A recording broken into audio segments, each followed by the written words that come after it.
In this presentation, we will study emitter follower configuration. In emitter follower configuration, instead of taking the output from the collector terminal, the output is taken from the emitter terminal. In this configuration, we are using the common emitter transistor. You can see we have the common emitter transistor, and now we will find out the output voltage VO. The input voltage is Vi, and the potential difference between the base terminal and the emitter terminal is equal to VBE plus minus VBE. VBE is the barrier potential, and in case of silicon transistor, VBE is equal to 0.7 volts in case of silicon transistor, and VBE is equal to 0.3 volts in case of germanium transistor. We already know this point. Now I will use Kirchhoff's voltage law to obtain the output voltage VO. I will start from Vi and end at VO. So we have Vi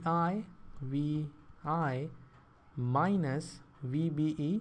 VBE is the potential difference, and according to this polarity we have minus VBE equal to output voltage VO.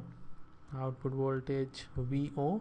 So you can see the output voltage VO is equal to Vi minus VBE. This means the output voltage VO is nearly equal to Vi because VBE is very small.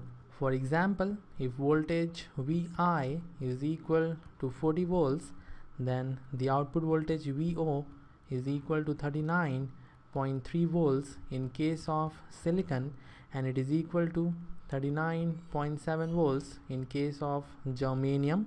So we can say that the output voltage VO is nearly equal to the input voltage Vi.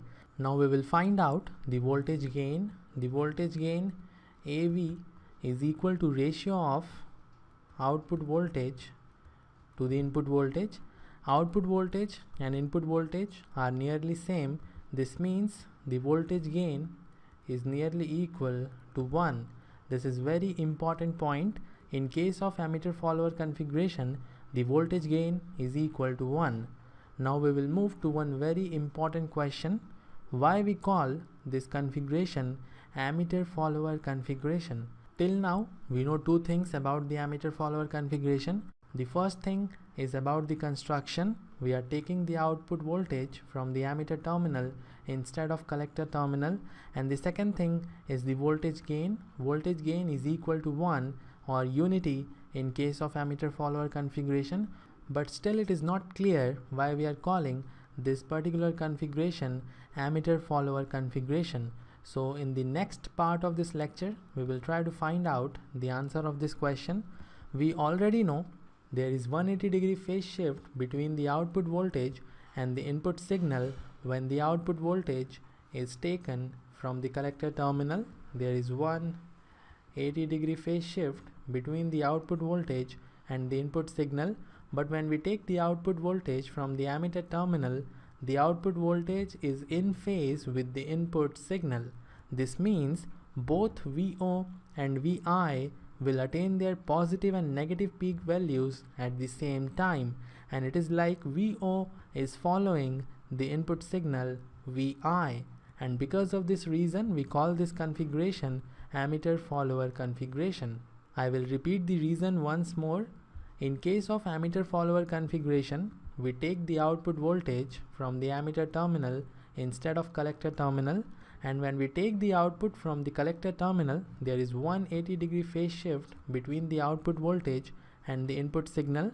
But in case of emitter follower configuration, the output voltage is in phase with the input signal, and both output and input voltages attain their positive and negative peak values at the same time, and it is like VO is following the input signal Vi, and because of this reason we call it emitter follower configuration. Now we will move to the next part of this lecture, in which we will find out AC equivalent circuit of emitter follower configuration. Emitter follower configuration is used for impedance matching purposes. We use emitter follower configuration for impedance matching purposes. It provides high impedance at the input and low impedance at the output. This means the input impedance Zi is high and the output impedance Zo is low, and this is the opposite of what we have learned till now.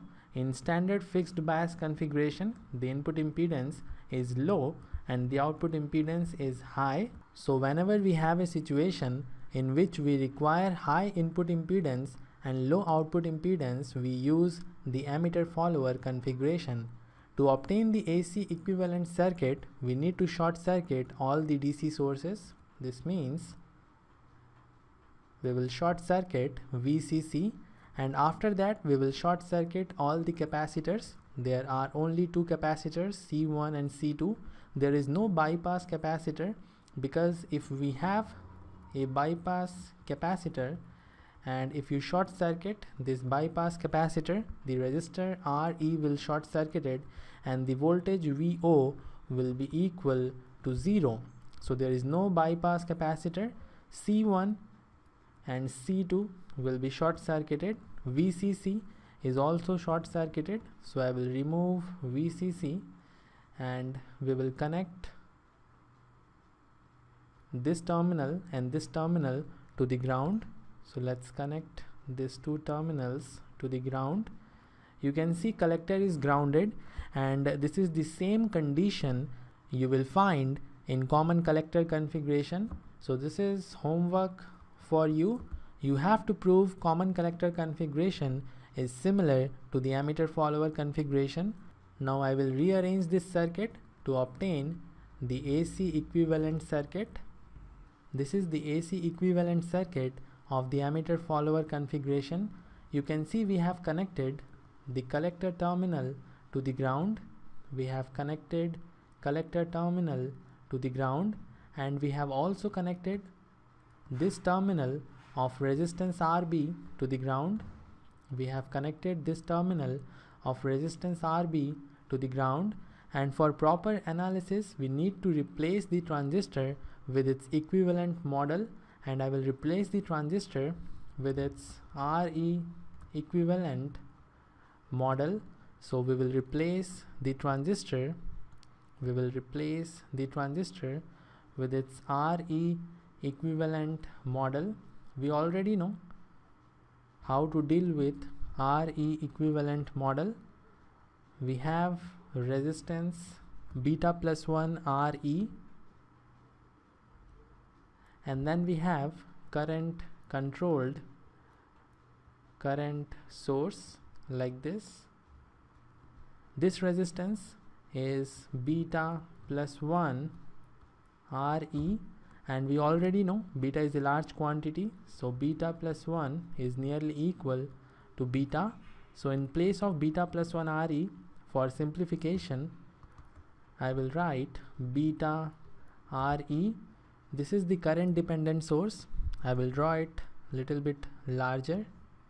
The current dependent source is equal to beta times Ib, where Ib is the base current, beta times Ib, and the current in this branch is equal to Ic, the collector current, and the current in this branch is equal to Ib.